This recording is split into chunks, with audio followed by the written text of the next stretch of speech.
Baal era una divinidad de varios pueblos situados en Asia Menor y su influencia, fenicios, asociado a Melkart, cartagineses, caldeos, babilonios, sidonios y filisteos.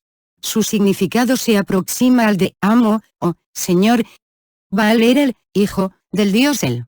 En la mitología cananea se denominaba así El, a la deidad principal, se lo conocía como padre de todos los dioses, el dios supremo, el creador, el bondadoso. Por lo general, él se representa como un toro, con o sin alas. A su vez su hijo Baal era representado como un joven guerrero, pero también como un toro joven, becerro. Durante la época de los Hicsos, en Egipto fue identificado con Set, un dios guerrero, también fue asociado a Montu. Pero durante la dinastía 18 su culto en Egipto sería denigrado.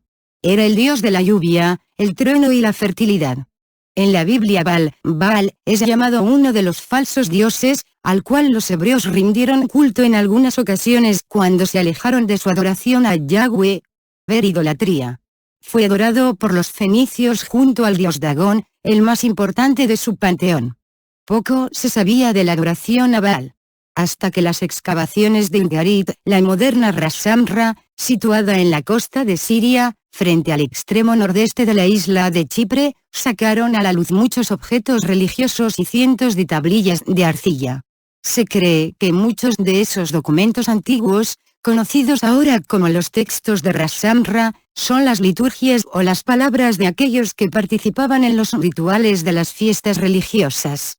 En los textos de Ras Shamra se alude a Baal, llamado también Aliyan, prevaleciente, Baal, como Zebul, príncipe, señor de la tierra, y el jinete de las nubes.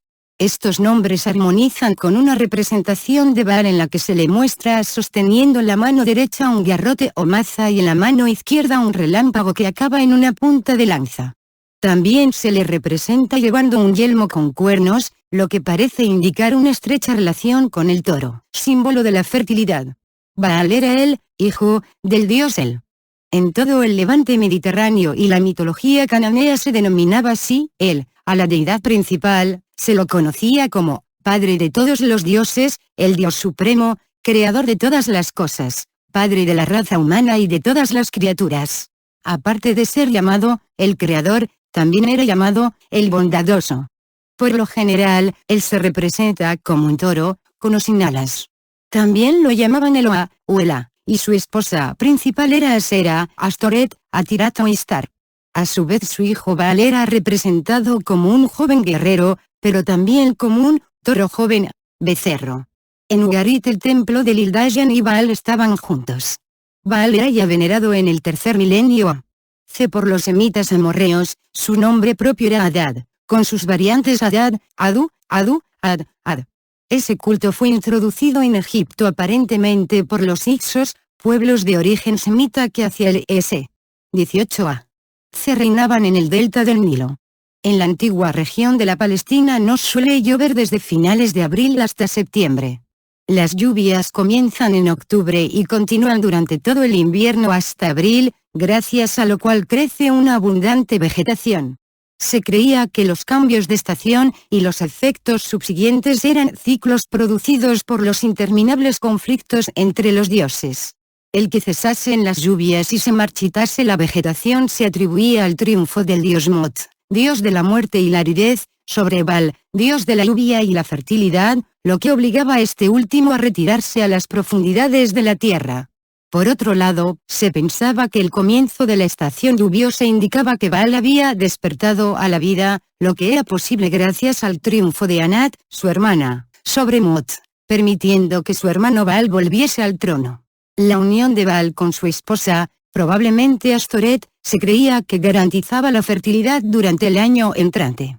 Los agricultores y ganaderos cananeos posiblemente pensaban que el participar en rituales prescritos, una especie de magia imitativa, durante sus fiestas religiosas estimulaba a sus dioses a actuar según el modelo representado en esas fiestas, y esto era necesario para tener cosechas y rebaños productivos durante el nuevo año, así como para alejar sequías, plagas de langostas, etc. De modo que la vuelta a la vida de Baal para ser entronizado y unirse a su consorte se celebraría con ritos de fertilidad licenciosos, caracterizados por orgías sexuales desenfrenadas, cita requerida.